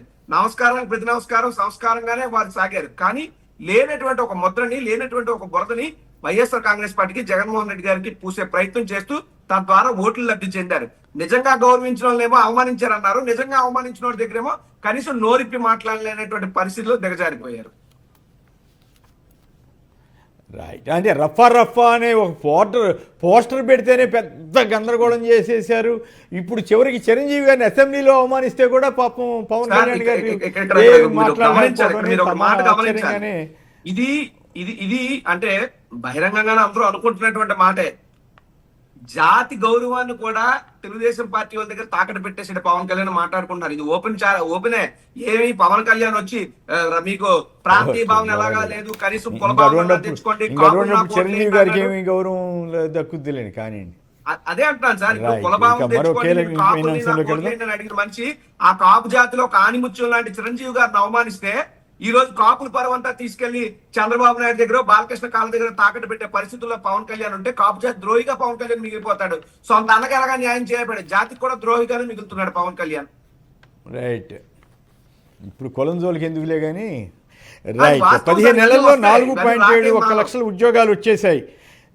త్వరలో రాష్ట్రానికి బుల్లెట్ రైలు. రైట్. పురుషోత్తమ్ రెడ్డి గారు మీరు నమ్ముతారా? కొమ్మినేని గారు బేసిక్గా ఏదైనా ఒక పరిశ్రమ ప్రారంభించాలంటే ఫస్ట్ వాళ్ళు అప్లికేషన్ పెట్టుకోవాలి, తర్వాత రిజిస్టర్ కావాలి, ఆ తర్వాత ల్యాండ్ అలికేషన్ చేయాలి. ఇవన్నీ ఒక టెక్నికల్ ప్రాసెస్ నడుస్తుంది. బహుశా నిజమే అయితే చంద్రబాబు నాయుడు గారు థ్యాంక్స్ టు జగన్ గారు ఆ 4 లక్షల ఉద్యోగాలు వచ్చి, ఎందుకంటే ఇప్పుడు పరిశ్రమలు ప్రారంభం అవుతున్నాయి గత ప్రభుత్వం చేసినవి. కాబట్టి నిజంగా 4 లక్షలు వచ్చుంటే అది థ్యాంక్స్ టు జగన్ గారు చెప్పాలి, చంద్రబాబు గారు కాదు. కాబట్టి ఏదైనా పరిశ్రమలు వస్తే స్వాగతిస్తాం. 4 ఉద్యోగాలు వచ్చినా సంతోషిస్తాం, 4 లక్షల ఉద్యోగాలు కాదు. ఎందుకు ఈ హైప్? మొన్నేమో 15 లక్షల కోట్లు పెట్టుబడులు వచ్చేసినాయి అంటారు, తర్వాత ఇప్పుడేమో 4 లక్షల ఉద్యోగాలు వచ్చేసాయి అంటారు. బహుశా నిరుద్యోగ వృత్తి 20 లక్షలకి ఇవ్వాల్సి వస్తుంది కాబట్టి ఈ లెక్కలు చెప్పేస్తున్నారా? ఆల్రెడీ ఇచ్చేసినా మేము ఉద్యోగాలు ఇవ్వకపోతే నిరుద్యోగ వృత్తి ఇవ్వాలి కాబట్టి ఆల్రెడీ ఆ పనిలో ఉన్నామని చెప్పదలుచుకున్నారా అంటే అర్థం కాదు. రాష్ట్రంలో 1 లక్ష ఉద్యోగాలు రావాలంటే ఎంత శ్రమ అవుతుంది మనం చూసాం ఏ ప్రభుత్వానికైనా. ఉదాహరణకు 2018 జనవరిలోనో 2019 అనుకుంటాను గవర్నర్ ప్రసంగంలో, తెలుగుదేశం పార్టీ గవర్నర్ ప్రసంగం మీకు తెలుసు 26 జనవరికి ఇస్తే అది కేబినెట్ ఇచ్చిన నోటే చదువుతాడు ఆయన గవర్నర్. దాంట్లో ఆ రోజు నరసింహన్ గారు అనుకుంటాను కమిట్ అయ్యారు 15,000 కోట్ల రూపాయలు గ్రౌండ్ అయినా ప్రభుత్వంలో అన్నాడు. ఇప్పుడు ఇంకో 1 year ప్రభుత్వం ఫినిష్ అయ్యేటడికి. కానీ ఎన్ని చెప్తున్నారు మేము లక్షల కోట్ల రూపాయలు తెచ్చేసినాం, లక్షల కోట్లు. నిన్న బహుశా నత్వాని గారు రాజ్యసభ సభ్యుడు అసెంబ్లీలో రాజ్యసభలో అడిగితే దాదాపు 9,000 పైచిలకు యూనిట్లు రిజిస్టర్ అయినాయి ఆంధ్రప్రదేశ్లో. రిజిస్టర్ మీన్స్ గ్రౌండ్ అయినాయి అన్నాడు. అంటే 50 కోట్ల రూపాయల నుంచి 100 కోట్ల రూపాయలు 1000 కోట్ల రూపాయలు ఇచ్చే పరిశ్రమలే కలిసి జగన్ గారి పీరియడ్లో 19 నుంచి 24 మధ్యలో 9,000 పైచిలకు పరిశ్రమలు యూనిట్లు గ్రౌండ్ అయినాయి ఆంధ్రప్రదేశ్లో అని చెప్పి కేంద్ర ప్రభుత్వం ప్రకటించింది ఆన్ రికార్డుగా. దాని విలువ 1000 కోట్ల రూపాయలు ఉంది. ఒక CCTలోనే దాదాపు 50,000 కోట్ల రూపాయలు పెట్టుబడులు వచ్చినాయి. కాబట్టి ఇంత వచ్చినా కూడా దాని మీద ఏం చేసినారు, ఒక పరిశ్రమలే తరివేసినారని చెప్పారు. ఇంకా రాకముందుగానే మేము 4 లక్షల ఉద్యోగాలు ఇచ్చేసినాం. చేయండి ఇంకో 2. నేనేమంటానంటే అది సాధ్యం కాదు అంటున్నాను. మీరు ఎంత ప్రయత్నించినా మీ ప్రభుత్వం స్టార్ట్ చేయడం, రిబన్ కటింగ్ చేయడం అనేది 1 year లో సాధ్యం కాదు కదా. మీరు 4 ఉద్యోగాలు తెచ్చామనండి, వెల్కమ్, తప్పేం లేదు. కాబట్టి ఒకవైపు ఏమో 2.5 లక్షల మంది సుమారుగా ఈ వాలంటీర్లను తీసేశారు, తర్వాత బెవరేజ్ కార్పొరేషన్ ఉద్యోగులను తొలగించారని వచ్చింది. అట్లాగే హెల్త్ డిపార్ట్మెంట్ కొన్ని డిపార్ట్మెంట్లో తగ్గించారని ఇట్లా చాలా ఓ పక్కేమో ఆ విమర్శలు ఉంటే, ఇంకో పక్కేమో ఈయన ఏకంగా దాదాపు 4.17 లక్షల ఉద్యోగాలు ఇచ్చేశానని చెబుతున్నారు. మరోవైపు ఇంకొక పాయింట్ ఏంటంటే ఈ బుల్లెట్ రైలు కూడా కామెంట్ చేయండి. బుల్లెట్ రైలు వచ్చేస్తున్నారు. అంతకుముందు హైపర్ లూపో హైపరో ఇట్లాంటివి వచ్చేస్తున్నాయి అన్నారు. ఇప్పుడేమో బుల్లెట్ రైలు వచ్చేస్తున్నారు. ఇంతవరకు ముంబై అహ్మదాబాద్ మధ్య రాలేదు కదా, ఇప్పుడు అంత తొందరగా మన దగ్గరికి ఎట్ట వచ్చేస్తాయి? బుల్లెట్ ట్రైన్ వచ్చినా, వందే భారత్ వచ్చినా, ఇంకోటి వచ్చినా అది దేశం అంతా వస్తుంది. ఇప్పుడు బొంబాయి టు తిరుపతి టు ఢిల్లీ ఇటు రావాల్సిందే కదా బుల్లెట్ ట్రైన్ ఏదైనా. అది government of India continue process లో నడుస్తుంది అంతే తప్ప ఇప్పుడు Andhra Pradesh bullet train Visakhapatnam to Amaravati నుంచి తిరుపతి బుల్లెట్ ట్రైన్ వేస్తారా? వీరి మన పరిధి కూడా కాదు. మెట్రో ఉంది. మెట్రో కూడా ఈ రోజుకి చెబుతూనే ఉన్నారు. అది మెట్రో కూడా మనం ఎవరిని విమర్శించాల్సిన అవసరం. విశాఖపట్నం మెట్రో పెడితే ఎట్లా? ఇప్పుడు హైదరాబాద్ లో మెట్రో మెయింటెనెన్స్ సంబంధించి ఇబ్బంది పడుతున్నారు లక్షల మంది ప్రయాణిస్తున్నటువంటి హైదరాబాద్ సిటీలో. కాదు పొరపాటున అట్లాంటి ఘటన, పురుషోత్తమ్ రెడ్డి గారు మీరు అన్నారు కాబట్టి చెబుతున్నా, పొరపాటున అట్లాంటి ఘటన ఏపీలో జగన్ గారి టైంలో జరుగుంటే రెచ్చిపోయి ఎల్ఎన్టీని ఎల్లగొట్టేశారు, విధ్వంసం చేశారని ప్రచారం చేసేవాళ్ళు కదా తెలుగుదేశం వారు. ఇప్పుడు అక్కడేమో కిక్కురుమంటలేదు కదా. ఇవి లేకపోతే కేసీఆర్ అక్కడ ఉన్నప్పుడు కూడా అతనికి ఏం తెలుసు, అతనికి ఇట్లా చేశాడని ఆయన కామెంట్ చేయటం అవన్నీ మొదట్లో చూసాం కదా. ఇప్పుడు ఆ పరిస్థితి మిత్రుడు కాబట్టి రేవంత్ రెడ్డి గారి జోలికి వెళ్తలేదు అనుకోవాలి. రైట్ రాజీవ్. సార్ ఇప్పుడు ఒకటి సార్, పురుషోత్తం గారు చెప్పండి కంప్లీట్. ఇక్కడ సార్ మాట్లాడారు. ఎస్ సార్ ఇప్పుడు ఆ బుల్లెట్ ట్రైన్ ఈ మాటలు వింటా ఉంటే నాకు ఎలా అనిపిస్తా ఉందంటే 10th క్లాస్ పాస్ అవ్వలేని పిల్లోడికి పిహెచ్డి డాక్టరేట్ ఇస్తే అది ఎంత విడ్డూరంగా ఎంత హాస్యాస్పదంగా ఉంటుందో. ఈ రాష్ట్రంలో రోడ్లు బాగోలేవు, అంబులెన్సులు దొరకవు, ఆక్సిజన్ అందుబాటులో ఉండదు. ఇటువంటి పరిస్థితులు బుల్లెట్ ట్రైన్లు తెచ్చామని 1 లక్షల ఉద్యోగాలు ఇచ్చామని చెప్పుకుంటే ప్రచార యావ తప్పితే, ప్రచార మాటలు తప్పితే పేరు 4.17 లక్షల ఉద్యోగాలంట. అదే సార్ ఇప్పుడు మిత్రమా 4.17 లక్షల ఉద్యోగాలు ఒకటి కూడా కాదు. లేదు ఇంకా నెక్స్ట్ చూడండి సార్, 15 నెలలకి 4.71 లక్షల ఉద్యోగాలు ఇచ్చారు కదా. ఈ 5 ఏళ్ళు కంప్లీట్ అయ్యేలోపు 20 లక్షల ఉద్యోగాలు కూడా ఇచ్చేస్తారు. పేపర్ల మీద బ్యానర్ ఐటమ్ల మీద తప్పితే రియాలిటీలో జీరో. నిజంగా ఉద్యోగ కల్పన ఎవరైనా ఇచ్చారు అంటే అది జగన్మోహన్ రెడ్డి గారు మాత్రమే. 15 నెలలకు వచ్చినటువంటి తొలి ఏడాదిలోనే సుమారు 1.5 మంది ప్రభుత్వ ఉద్యోగాలు ఇచ్చినటువంటి ఒకే ఒక్క నాయకుడు దేశంలో వైఎస్ జగన్మోహన్ రెడ్డి గారు. నేను ఒకటే అంటున్నా, వీళ్ళు ఇచ్చేటువంటి బ్యానర్ ఐటమ్లు కాదు, రిపోర్ట్స్ తీయండి. సెంట్రల్ గవర్నమెంట్ రిపోర్ట్స్ తీసి నిరుద్యోగ రేటు ఏ ప్రభుత్వంలో తగ్గింది, ఉద్యోగాల రేటు ఏ ప్రభుత్వ హయాంలో పెరిగింది, జిఎస్టీ గ్రోత్ ఏ ప్రభుత్వ హయాంలో పెరిగింది, ఎవరి హయాంలో తగ్గిందో తీసి ఈ యొక్క ప్రభుత్వానికి దమ్ము ధైర్యం ఉంటే దాన్ని శ్వేతపత్రం రిలీజ్ చేయమని మేము అడుగుతున్నాం. కేవలం ప్రచార ఆర్భాటాల కోసం తప్పితే చేసేది గోరంతా, చెప్పుకునేది కొండంత అన్నంత తప్పితే వాళ్ళు ఇచ్చినటువంటి ఉద్యోగాలన్నీ కూడా కేవలం బోటకు మాటలు తప్పితే వాస్తవంలో ఏమీ లేదు. ఇప్పటికే ఒకటే అడుగుతున్నాం, నిరుద్యోగ భృతి ఎప్పుడు మొదలెడతారో కూడా తెలియనటువంటి పరిస్థితుల్లో ఉన్నాయి. విద్యార్థులు చదువుకోవడానికేమో లేకుండా కాలేజీలు చేస్తారు. ఇప్పుడు ఇవ్వాల్సిన అవసరం లేదు కదా మిత్రమా, ఇప్పుడు ఇవ్వాల్సిన అవసరం లేదు. 4.17 లక్షల ఉద్యోగాలు ఇచ్చిన తర్వాత ఇంక నిరుద్యోగ భృతి ఎందుకు? P4 కిందేమో ఆడబిడ్డ నిధి అయిపోయింది. చాలా తెలివే చంద్రబాబు గారిని తెలివితేటలు ఈ విషయంలో మెచ్చుకోవాలి. అరచేతిలో వైకుంఠం చూపించడం అంటారు కదండి, అది ఇదేనండి. Right, okay. పురుషోత్తం రెడ్డి గారు, అలాగే కొండ రాజీవ్ గారు. పురుషోత్తం రెడ్డి గారు, ఇందాకేదో మీరు చెప్పదలిచినట్టున్నారు, సంక్షిప్తంగా ఒక మాటలో చెప్పండి దయచేసి. ఒకటి, కుమ్మయ్య గారు, ఆంధ్రప్రదేశ్ ప్రజెంట్ కావాల్సింది బుల్లెట్ ట్రైన్ కాదు. ఆంధ్రప్రదేశ్ ప్రజెంట్ కావాల్సింది మామిడి రైతులకు గిట్టుబాటు ధర, ఉల్లి రైతులకు గిట్టుబాటు ధర, తర్వాత మిర్చి రైతులకు గిట్టుబాటు ధర, నిరుద్యోగులకు ఏదైనా ఉంటే సహాయం, ఇవి చేయండి. శాంతి భద్రతలు కాపాడండి. ఇవి వదిలేసి ఇప్పుడు రాష్ట్రానికి అవసరం లేనిది కాదు, అవసరం ఉన్నది చేసేదానికి ప్రాధాన్యత ఇస్తే మంచిది. రైట్, ఓకే, మంచి పాయింట్ చెప్పారు. పురుషోత్తమ రెడ్డి గారు, అలాగే కొండ రాజీవ్ గారు, ఇద్దరికి కూడా ధన్యవాదాలు. ఇది నేటి చర్చా కార్యక్రమం. నమస్కారం.